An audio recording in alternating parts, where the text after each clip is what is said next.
Open conversation.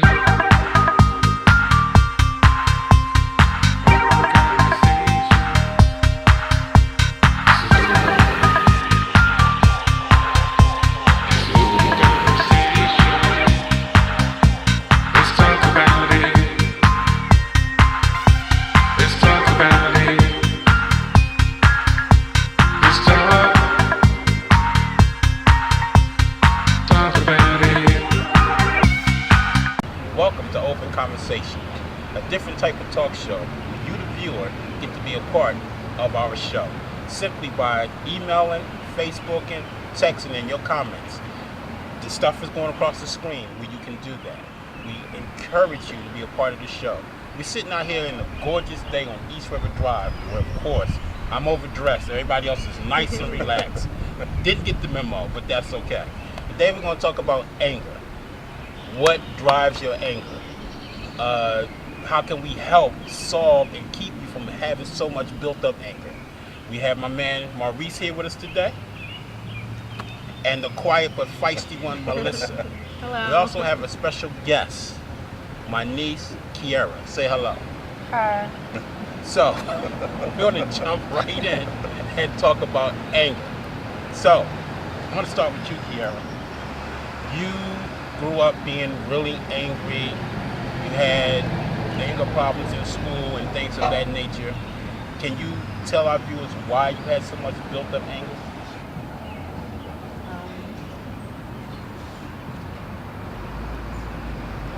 Because No, it's all right. Why do you think you were so angry?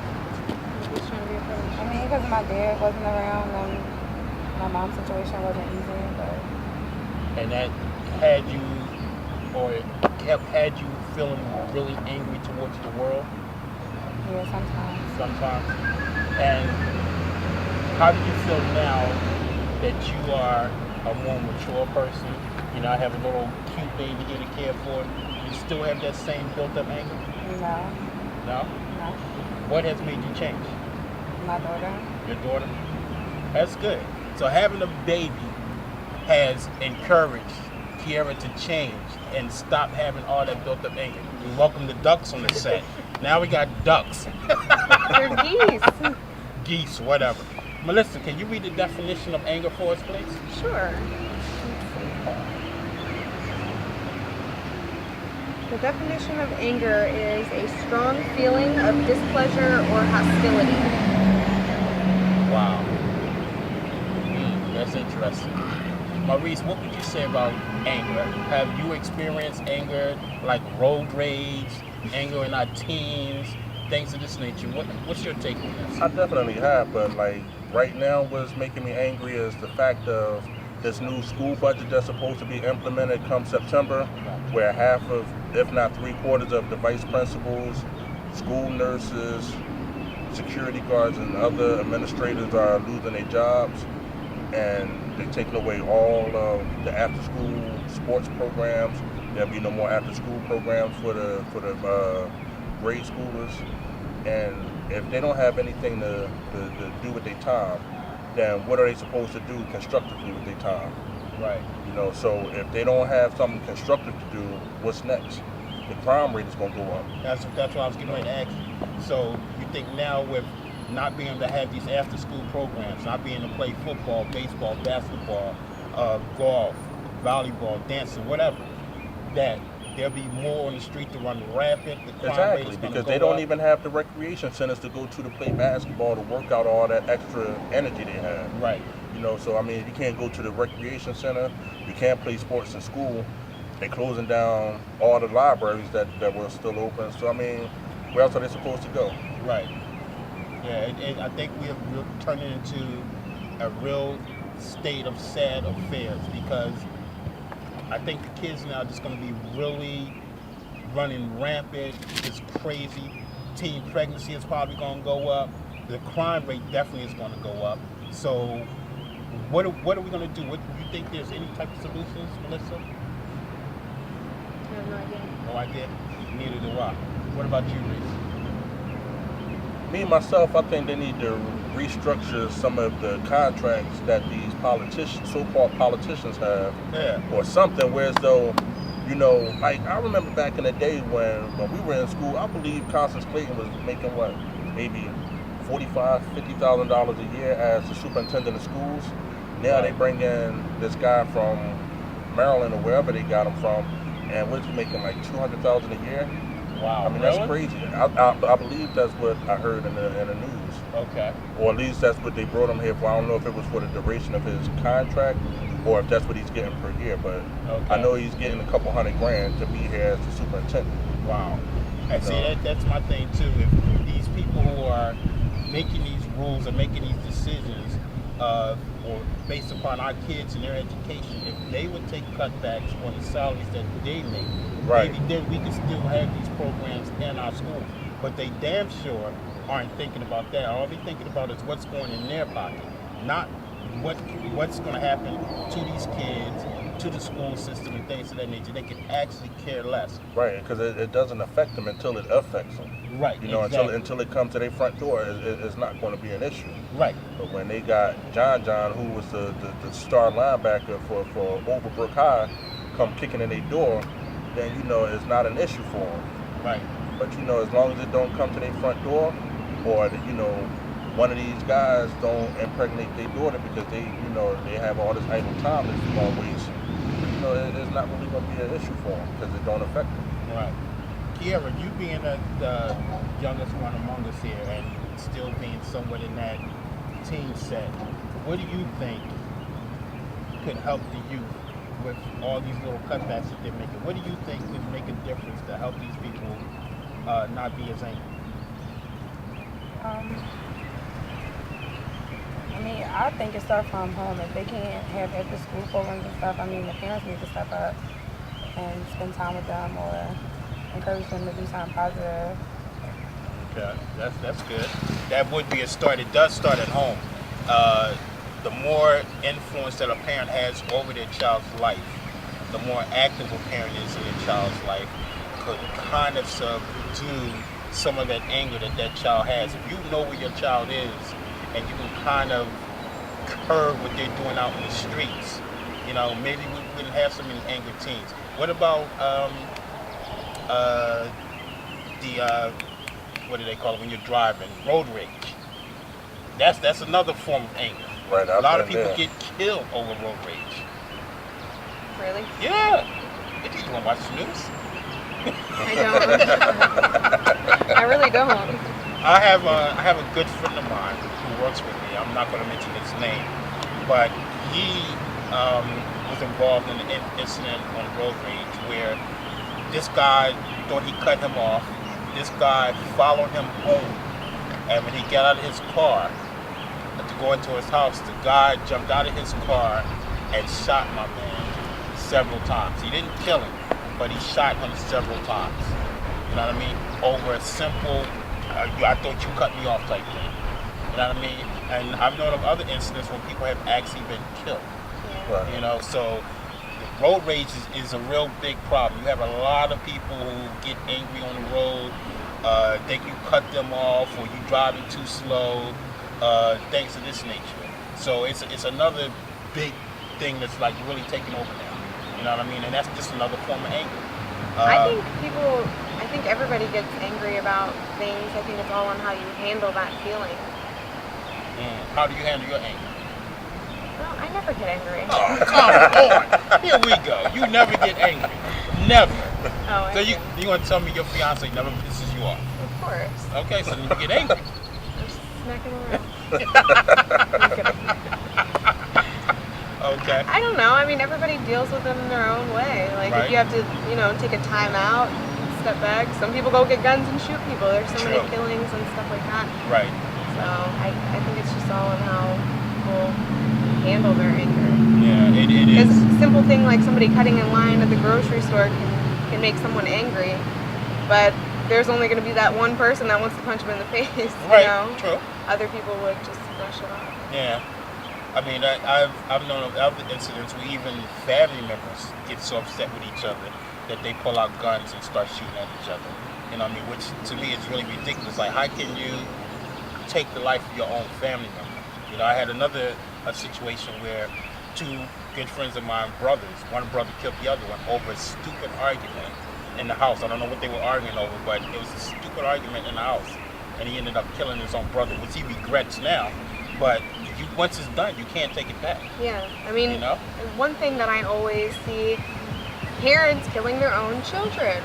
Yeah. Like babies, toddlers, all kinds of stuff like that. Yeah. And that I can't understand it either. How can a child upset you to that magnitude where you want to kill them, where you want to shake them to death? Right. The one guy, I think, killed his kid because the kid pulled the plug out of the PlayStation. Wow. You know what I mean? While he was playing the game. Like, you can restart that game. You know what I'm saying? So you telling me you took your own child's life because he pulled the plug out? I don't care if you was playing Madden football season and he lost your whole season and all your stats. You can start over. Yeah, that's unheard of. You know what I mean? So now you done lost your child and you're sitting in jail for life. And now all you can do is think about, I killed my own child over a stupid video game. Yeah. Seriously, are you kidding me? It's ridiculous. Like, back to you.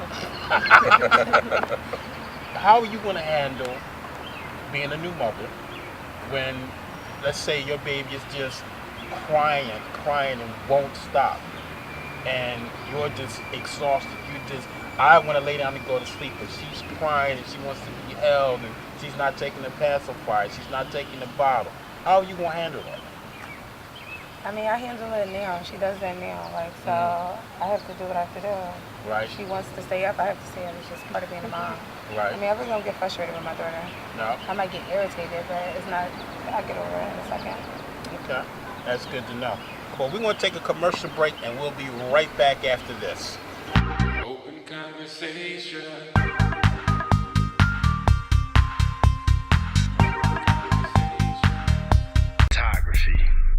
Photography company that offers modeling, weddings, family portraits, and much more. Indoors, outdoors, in the studio, or we'll come out to you. Just give us a call.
Welcome back from that brief commercial break.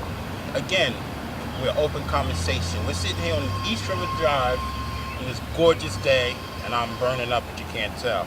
We'd like to welcome my sister to the set, Hope. Hello, everyone. Again, we're still talking about anger.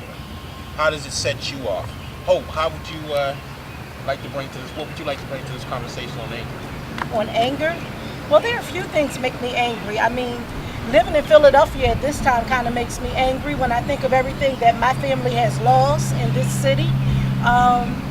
Going back 21 years, it's been a difficult thing for us to ride these streets knowing that there's somebody out there who committed a crime that our family is literally torn apart because of, but they're walking freely around. People who know what happened, they won't say anything. We had a district attorney who basically knew the truth. But that was the biggest black on black crime because the district attorney, Roger King, a black man himself, did the biggest injustice of them all when he prosecuted an innocent man to the fullest. So those are the kind of things that make me angry just by being in the city. Okay. You brought up a good point there, black on black crime. You have a lot of black on black crime, a lot of black youth killing black youth. which is just ridiculous. Does it matter if they're black or white? No, it Killing doesn't. somebody. It doesn't matter if they're black or white. It matters that they're killing someone, but it's more black on black crime across the board of the United States. I mean, Chicago, you look at their murder rate, you look at the murder rate in Philadelphia, yes, some of them are white, but it's more black on black youth committing these stupid, senseless crimes, taking the lives of people, drugs, money, cell phones, things of that nature. We had a falling out over this, that, or the other, or gang violence. You know what I mean? It's senseless. And that's why I said it's black on black, because when you break down the comparison to black, white, Puerto Rican, the black crime rate on us killing each other is the highest out of all the nationalities. So that's why I said black on black crime. But not only that, the way the courts look at black on black crime, if it's a white person that killed a black guy, they might get 10, 15 years less time than if it was a black person that killed a white person or black on black, you know? So the way that the courts look at it, the court itself is segregated. Is that statistically proven? Yes, it is statistically proven, yes. Yeah. Most of the things that we're talking about, and unfortunately we don't have a computer in front of us today because we're on location. If you pull these things up, you can see the statistics of the different ratio of who is incarcerated, how much time they get for the crime that they commit. I actually did a study on it. And when you look at it, the numbers stand out. I mean, they really stand out. It's just ridiculous. You know, and not saying this in a prejudice way, it's just what it is. The court system, we was talking about the schools and everything closed, Right. after school programs. You got these things going on, but yet they're building, $20,000 jails? Yeah, So like $20 million. $20 million to incarcerate more youth. You know what That's I mean? big business. So They they're get already paid off of that. anticipating the crime rate going up when they cut these programs. Well, And I was told that they do tests at like the 5th grade, and if your child is below grade level in the 5th grade, they already anticipate that child being incarcerated by 18 or 21. Wow. And they that's kind crazy of help that it. they cutting all these programs now that will keep the children on grade level or above. You know, they cutting every benefit that a child would have or would need is being taken away. So they pretty much guaranteed that they're gonna have to build about 4 or 5 more jails before the next 10 years is gone. right, and like you said, it's big business. If it wasn't big business, they wouldn't keep building these jail cells to incarcerate our youth. It's big business all across the United States. You see more jail cells being built. That 20 million? About 20 million, roughly Well, 20 million. could be put into the school systems to help the kids instead of incarcerating them. But of course, they're thinking the other way. We need some place to hold these people, so let's build these new jail cells. You know what I mean? It's absolutely ridiculous. But that's the way our nation is. You know? Right, and when you talk about anger, they just stripped the schools. They left the schools with a principal and minimal teachers to make it through the next year. So now our kids, they don't have any sports activities anymore. They don't have any extracurricular activities anymore. You know, so they basically are going to school for the school day is going to have to be cut because they don't have enough teachers to go for an 8-hour day anymore. You know, so that's one of the things that angers me. I am an alumni of Martin Luther King High School, and our alumni is trying to take back control of our school. We're doing it along with the principal, but now that stretches us even further because it's now our task to try to get alumni to go into the school to fill some of the gaps. So we got to be security, we got to be NTAs, we might have to be lunch meters, and these are things we're not going to get paid for. But if we don't do it, who's going to do it? Right. You know, and I encourage other people, other alumni, to try to do the same thing while we're trying to get the teachers back in. We're praying that in July they'll give them enough money so that they can buy back teachers, which is absolutely ridiculous. Yeah, it is ridiculous. When you think about the salaries and everything that people make now compared to what the salaries they were making when we going to school. How is it that you could afford it back then when you had an abundance of teachers, NTAs. Some schools had a principal and 2 or 3 vice principals. How could those things be afforded then and they can't be afforded now? You know, it's all greed. It's because of people sitting in Congress, sitting in the, what do you call it, assemblies that make these decisions in your towns and your cities are more concerned about what's going in their pocket instead of worrying about what's going to be done for our youth and our kids, your kids. They're more concerned about the money going in their pockets, and it's absolutely ridiculous. And see, what angers me is if you don't go out and vote, or you vote for the wrong people, this is what happened. I ask you this question. How many of you know who your representative is? I'd be willing to bet not half of you even know who the representative for your community, for your city, maybe probably not even your state. It's ridiculous. Right, but what it all boils down to also is that we have to be more diligent about getting involved in the political process, knowing the political agenda of these politicians that's running for office. Exactly. And, you know, making a more of an educated vote, or even making a vote period, because if you don't vote, that's like a vote for the other party anyway. True. You know, True. but we have to get these people that don't have our best interests at heart out of office. You know, because at the end of the day, we're the ones that's putting our children or our lives in jeopardy of failing because we putting the wrong people in office. True. You know? Now, not to cut you off, but I put a question up on the page today, which I'm sure would anger the women on our set.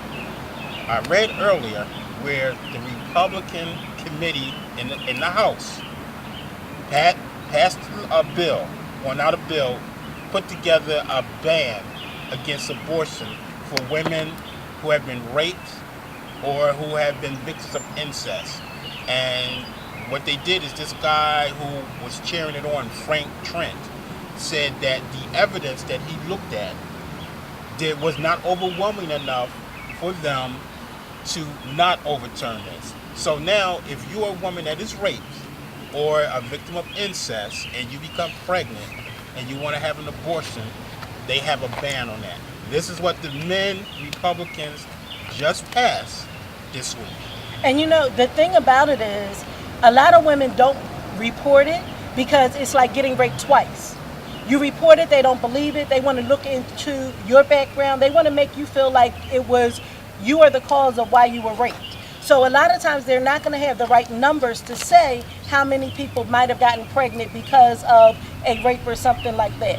You know, but what's going to happen is it's going to go back to the way it was years ago when you had women going to these back alley abortionists, you know, or doing whatever they can to get rid of the baby.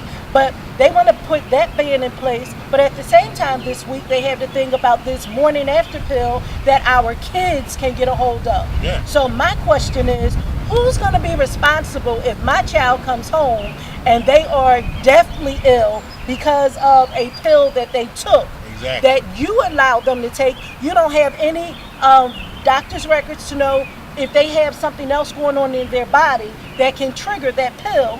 You know, it's too much that parents have to go through for their children, for somebody to be sitting somewhere else behind a desk on a big hill to tell me what's best for my daughter. Exactly. So, as you're saying, if the child dies because they took this medication, which they were able to buy over the counter, who's responsible? Is it the pharmacy because they sold it to it, or is it the parent? You know, But the parent doesn't have a right, so it Exactly. can't be the So, parent. but the parent doesn't know. But who are they going to come after?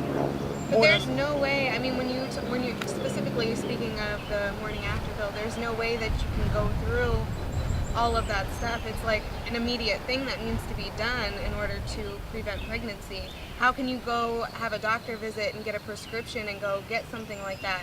I mean, I don't necessarily agree with it being, you know, available for, you know, 16-year-olds or something like that, but I think that's what. Well, 13, But 14. here's the thing though, a pill, just like an abortion, is not a contraceptive. If you can't do the time, don't do the crime. You know, so now you're saying to my 12-year-old, it's okay for you to have sex, and if you get caught out there in the street, this will erase your mistake. That's not cool. That's giving them an okay to go out there and do something because nobody ever has to know that I messed up. Right. And from I can understand that. from but what I've read, you don't have to have a prescription. no, you don't. You can just go buy it over the counter, which is ridiculous. So, let's say you got a 12-year-old daughter, and she made a mistake. She had sex with somebody, and they get pregnant. Well, she wants to tell you, she just go to the drugstore, buy the pill, and take it. Now she's at home, gravely ill. You have no idea why. No, I definitely understand that. Like I said, I don't agree with it being available to, Right. to Yeah. younger girls. It's ridiculous but because it's like you're taking parenting out of my hands. That's You know true. what I mean? But So- there's also abortion clinics that accept underage girls. Abortion, I mean, that's a lot worse than going to get a Plan B pill. Right, well, Having an actual abortion without your parents even knowing that you're pregnant, without your parents knowing that you're aborting a child. And there are places that accept them without parental consent. Yeah, I don't agree with either one. I just don't. Right, but now you're making it even easier because even with the abortion, it takes time. You have to make the appointment, you have to go for the visit. That's not something that's an immediate fix that you do. So in your head, you got time to actually think about it, and go through the motions with that. With that pill, you don't have to think about it. You go right into the pharmacy. What are you thinking about though?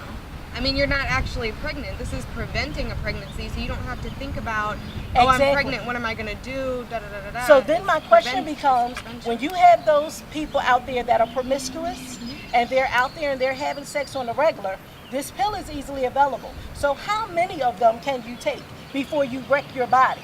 If you're using it as a form of contraceptive, how a good many question. times Well, can I mean, you they do say that? you're obviously not supposed to, just like they say Right. abortions aren't contraceptive because people But it's go and have available. multiple abortions.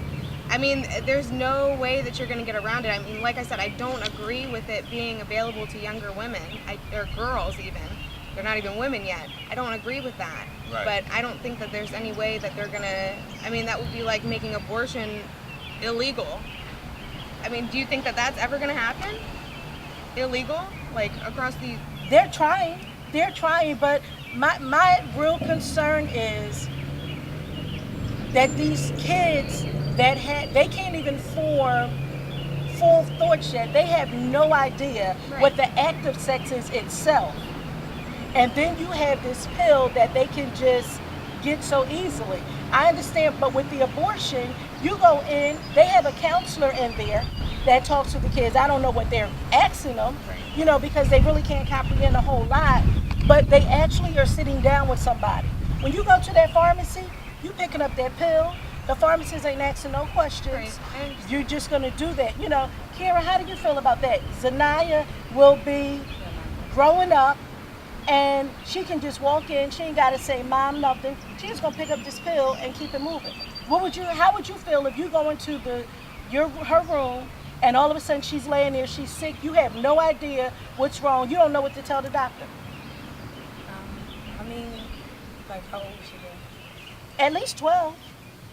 Well, I do think I have a right to know if she's 12, but I do think 16 and older, I mean, they should be able to come to their parent, but sometimes you can't, and you have to do whatever you have to do to prevent from getting pregnant. Some people don't want a baby, so, I mean, I don't know. That ain't happening yet. That's not going to happen. That's not gonna happen? That's not going to happen. No. Why? Why? You want to be wanted like that? I mean, I'm not going to be on. We're going to have a relationship that I didn't have with, my mom. I'm not going to, she's not going to do that. And that's a good point. It's important to have a relationship because if your kids think they can come to you, then that might eliminate some of that. Right. But peer pressure is worse than it ever was when we were growing up. Yeah. So, your girlfriend's got it and it was okay. So you should try it too. True. That might override a parent. Now, do you think that any of that has to do with, I mean, in schools now, with the sex education, they only teach, they're abstinence-based. Right. So they're not actually educating the children about, the proper use of contraception and stuff like that. Do you think that has an effect on it? I think so because we have to be realistic. This is 2013 and whether we like it or not, kids are having sex. Right. So you have to cover every aspect of that. You got to talk to them about what's real. Our preference is that you abstain until you can at least know what you're doing. You No, know, I think parents went back to the school and they're like, I think the parents went back to the school and they're seeing the sex education as the school is more so like promoting it or making it okay. but that's because the parents aren't doing their job and talking. Hold that thought. You can see we're live. We're going to take a commercial, pay some bills. We'll be right back. Open conversation.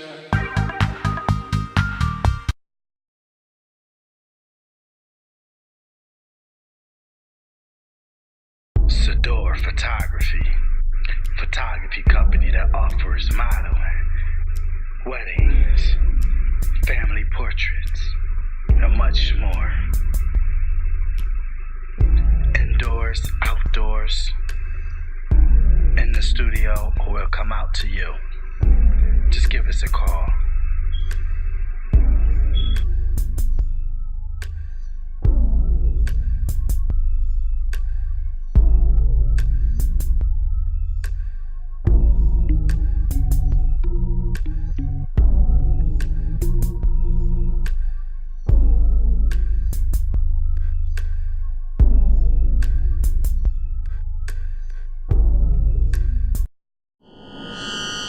Look at yourself, you're breaking down. Is this the way you want life to be?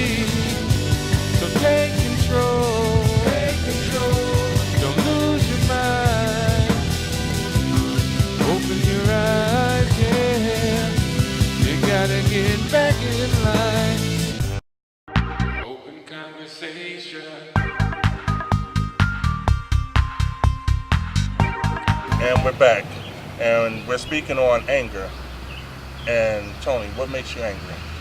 Well, I'm more interested in what makes Melissa angry. You had a topic that you wanted to bring up, correct? That's a whole another show. Whole other show. Don't go there. What is it? Stereotypes. Stereotypes.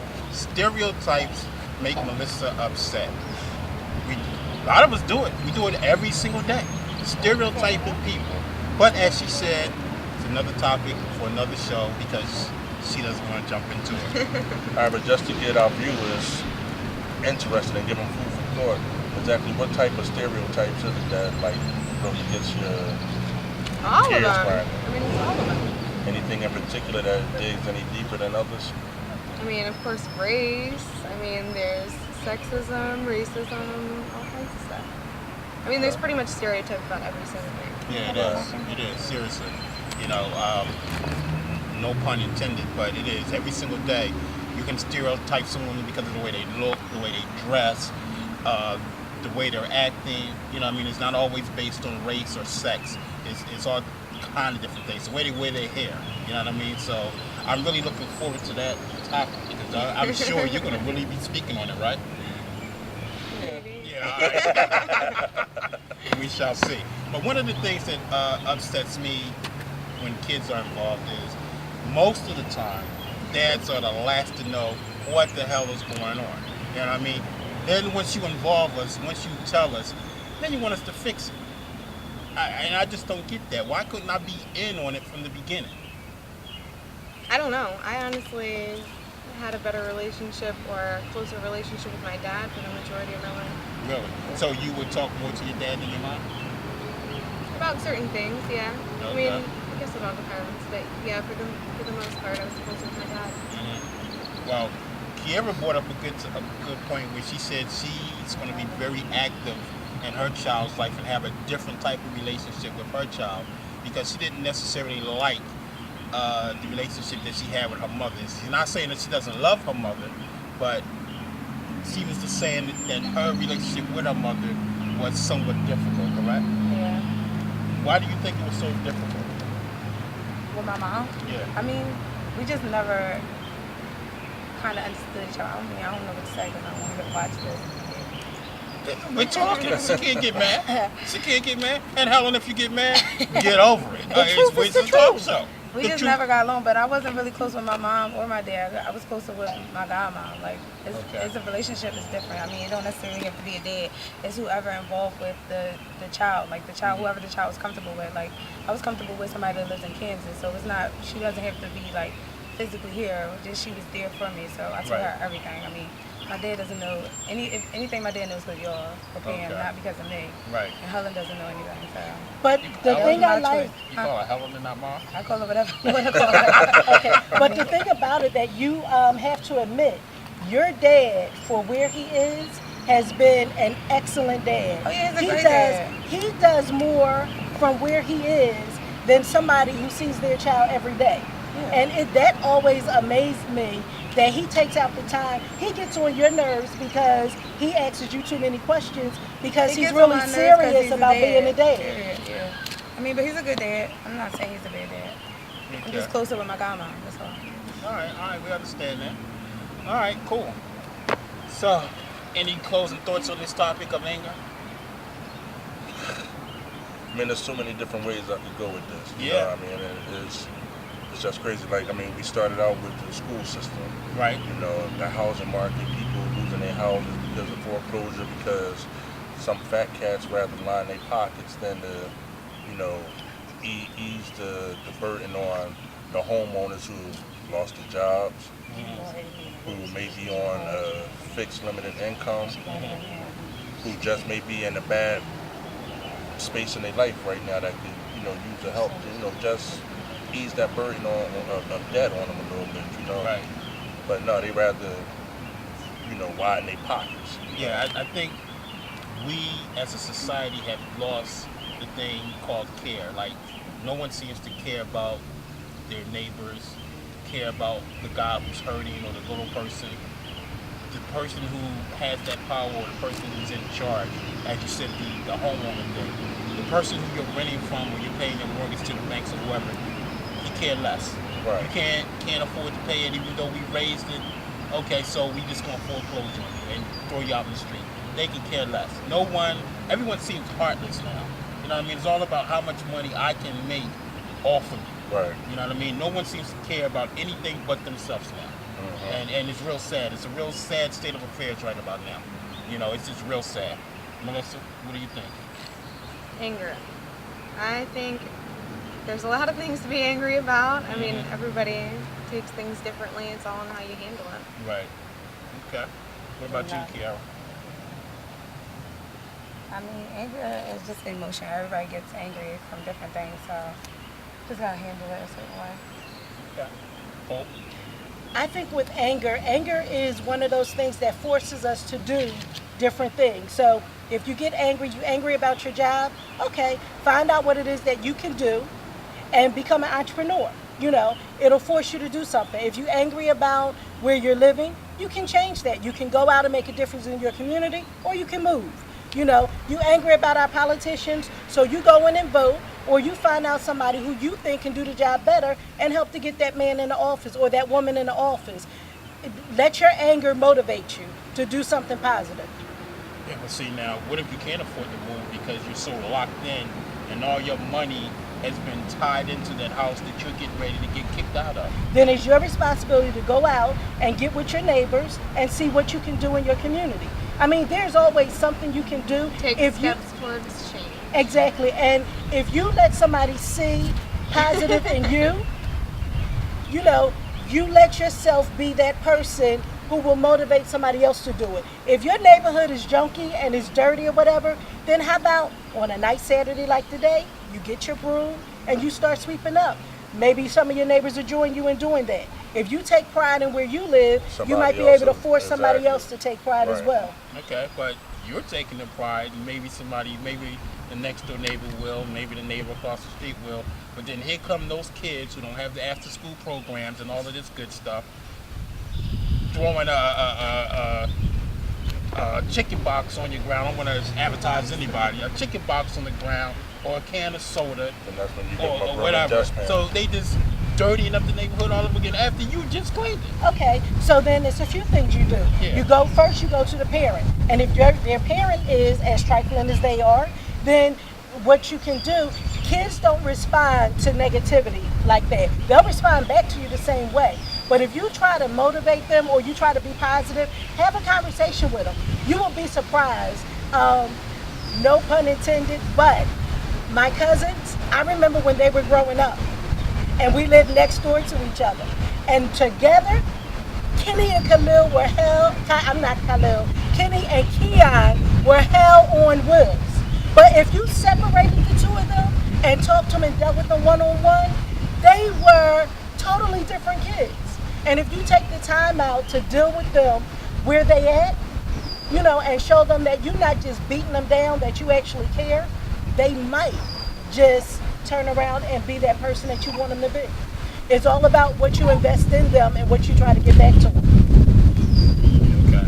And see, your response is you're okay. But being in the schools, when I walk those halls at King, some of those kids, when we first got there, they didn't want to hear nothing. I saw one kid come up against a security officer who had a gun like he was going to beat her down. You know, I'm sorry, I don't play them kind of games. So I just walked up to him and was like, yo, you can't do that here. You know, his first response was, well, who are you? And we have this thing that we do, the Cougars do.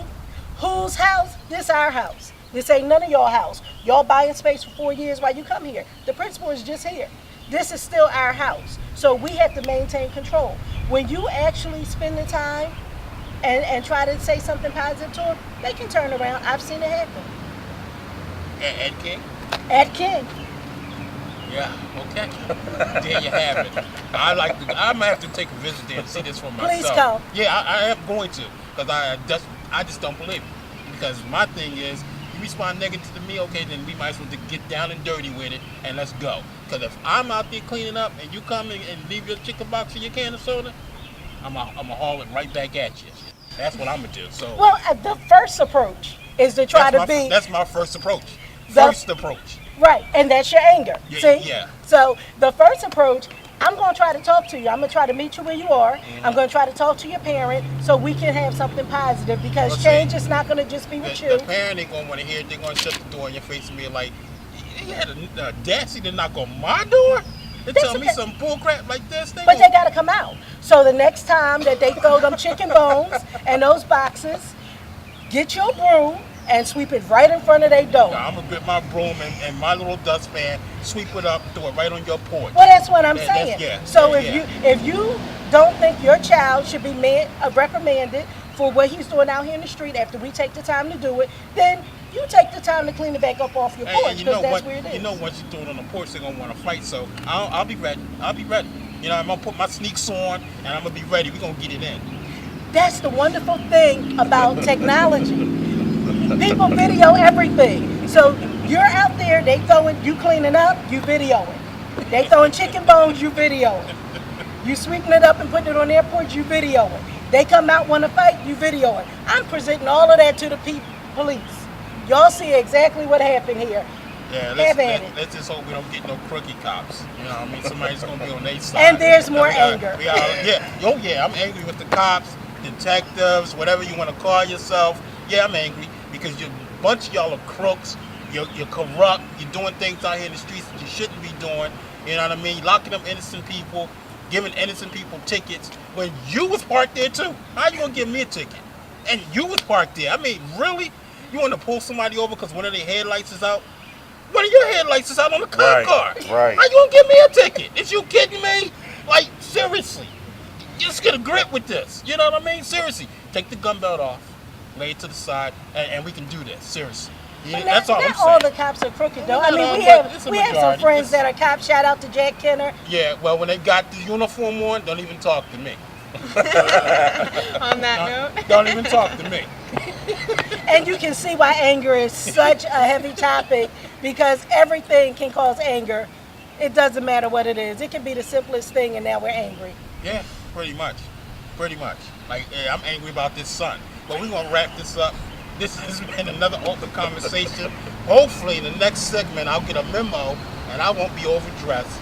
We hope you enjoyed the show. Please email us, Facebook us, text us your comments, any topics that you might want to discuss, and I guarantee you we will respond to them.